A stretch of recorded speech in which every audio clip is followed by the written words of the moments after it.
আমাৰ যোৱাকালি এটা গোচৰৰ আমাৰ দোষী সাব্যস্তকৰণ হৈছে আমাৰ মাননীয় পক্সো কোৰ্টত।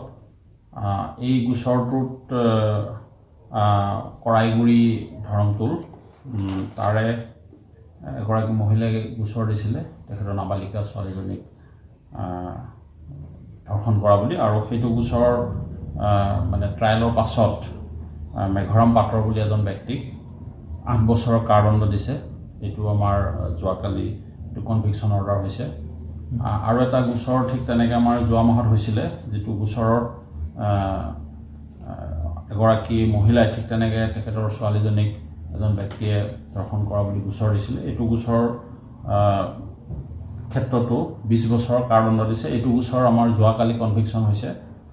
ঠিক তেনেকৈ আমাৰ সিদিনা প্ৰায় 5 দিনমান আগতে এটা গোচৰ এজন ব্যক্তিক আমাৰ মহামান্য জিলা আৰু ছেছন ন্যায়াধীশ মহোদয়ে তেখেতে দোষী সাব্যস্ত কৰিছে এজন ব্যক্তিক। সেই ব্যক্তিজন একচুৱেলি তেখেতে এজন ব্যক্তিক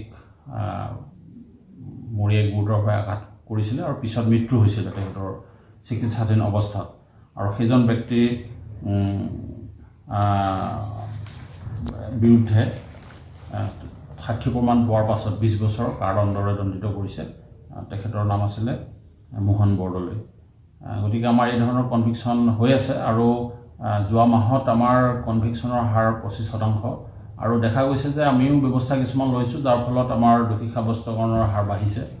আমি বিশেষকৈ যিটো আমাৰ গোচৰ প্ৰক্ৰিয়াত আমাৰ আৰক্ষী লোকসকলে যথেষ্ট সহযোগ কৰে, যাতে সাক্ষীবাদীবিলাক সময়মতে আহি পায় কোৰ্টত, আৰু কোনো যাতে সাক্ষীবাদীক ভয় ভাবুকি খুৱাব নোৱাৰে একুজ পক্ষই, সেইবিলাকৰ ওপৰত ব্যৱস্থা লোৱা হৈছে। আমি অলপ দিন আগতে তেনেকুৱা এজন ব্যক্তিক আমি গ্ৰেপ্তাৰো কৰিছোঁ, যিজনে আহি গোচৰীয়া পক্ষক প্ৰথমে টোপ দিছিলে, পইচাৰ টোপ দিছিলে, মানে কি হ'বলৈ বিপৰীত সাক্ষ্য প্ৰদান কৰিবৰ কাৰণে, আৰু লগতে তাৰ পাছত যেতিয়া মনা নাছিলে ভয় ভাবুকিও প্ৰদান কৰিছিলে। গতিকে আমি খবৰটো যেতিয়া পালোঁ গোচৰীয়া পক্ষৰ ফালৰ পৰা, তাৰপিছত আমি সেইজন ব্যক্তিৰ ওপৰত আমি ব্যৱস্থা লৈছোঁ।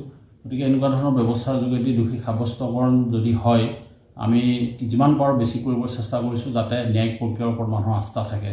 আৰু এটা কথা যে সাধাৰণতে পুলিচে আৰক্ষীয়ে গোচৰৰ তদন্ত প্ৰক্ৰিয়াত বিভিন্ন ধৰণে কষ্ট কৰি সাক্ষী প্ৰমাণ আদি গোটাই দিয়ে, কিন্তু বহু ক্ষেত্ৰত দেখা যায় যে গোচৰীয়া পক্ষই কোৰ্টত গৈ ট্ৰায়েলৰ সময়ত বিপৰীত ভাষ্য প্ৰদান কৰে বা ওলোটা কথাটো কৈ দিয়ে। ফলত গোচৰবিলাক কি হয়, দোষী সাব্যস্তকৰণৰ পৰা ৰেহাই পায় দোষী ব্যক্তিসকলে। গতিকে এইটো ক্ষেত্ৰত আমি যথেষ্ট চিন্তা চৰ্চা কৰিছোঁ, আমাৰ ওপৰৰ পৰা নিৰ্দেশ দিছে, আৰু আমি ট্ৰায়েল বা গোচৰ প্ৰক্ৰিয়াটোত যাতে কোনো ধৰণৰ ভয় ভাবুকি খুৱাব নোৱাৰে বা কোনো ধৰণৰ যাতে তেনেকুৱা মানে বিশেষভাৱে গোচৰীয়া পক্ষক হাঁধি কৰিব নোৱাৰে বা ভয় ভাবুকি খুৱাই মানে দোষী ব্যক্তিসকলে যাতে ন্যায়িক প্ৰক্ৰিয়াৰ পৰা আঁতৰাই ৰাখিব নোৱাৰে, তাৰ কাৰণে আমি ব্যৱস্থা হাতত লৈছোঁ, আৰু ব্যৱস্থাৰ যোগেদি আমি ভাল ফল লাভ কৰিছোঁ। আৰু আমাৰ কনভিকশ্যন ৰেট, দোষী সাব্যস্তকৰণৰ হাৰ, আমি ভাবোঁ যে এইবিলাক ব্যৱস্থা লোৱাৰ পিছত আমাৰ ভাল হৈছে।